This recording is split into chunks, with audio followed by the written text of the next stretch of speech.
আসসালামু আলাইকুম এভরিওয়ান। অনেকদিন ধরে শরীরটা বেশ খারাপ। এর মাঝে বাড়িতে যেতে হলো। হঠাৎ করে বাড়িতে একটা আয়োজন করা হয়েছে দোয়া মাহফিলের, তাই হঠাৎ করে গ্রামের বাড়িতে যেতে হলো। এই আমাদের বাড়িতে ঢোকার রাস্তায়, এটা আমাদের উঠান, যেখানে আমাদের অনেক স্মৃতি। সব কিছু কেমন খালি খালি লাগে। এই বাড়িতে একদিন কত মানুষের আনাগোনা ছিল, বাট সময়ের ব্যবধানে আজ সব কিছুই ফাঁকা ফাঁকা লাগে। ঘরের ভিতরে ঢুকলে বুকটা কেমন যেন খালি খালি লাগে। আব্বা তো অনেক আগেই চলে গেছে। আব্বার সাথে আমার তেমন কোনো স্মৃতিই নাই। মা এমনভাবে আমাদেরকে আগলে রাখতো, কোনো অভাব মনে হতো না। এখন বাড়ি কেমন যেন কিসের যেন অপূর্ণতা।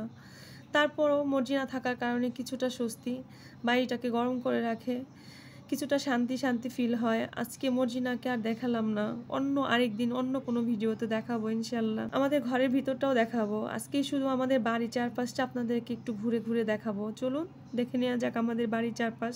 এটা আমাদের পুকুর, যেখানে গ্রামের প্রায় বেশিরভাগ মানুষই গোসল করে, তাদের প্রয়োজনীয় কাজ সারার জন্য পানি নিয়ে যায়। কোনো কিছু যেন আগের মতো নাই। এখান দিয়ে মানুষ আগে হাটে যেত, বাজারে যেত, ঘোড়ায় চড়ে, পায়ে হেঁটে। এখন আর এই পথ দিয়ে কেউ যায় না।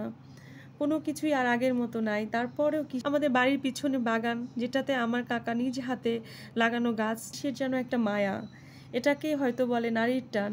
যাই হোক, আজকের মতো ভিডিওটা আর এখানেই শেষ করছি। ভিডিওটা ভালো লাগলে সবাই লাইক, কমেন্ট, ফলো, শেয়ার করে দিতে ভুলবেন না প্লিজ। আপনাদের উৎসাহ পেলে আরও নতুন নতুন ভিডিও নিয়ে হাজির হব আমি, ফাতেমা।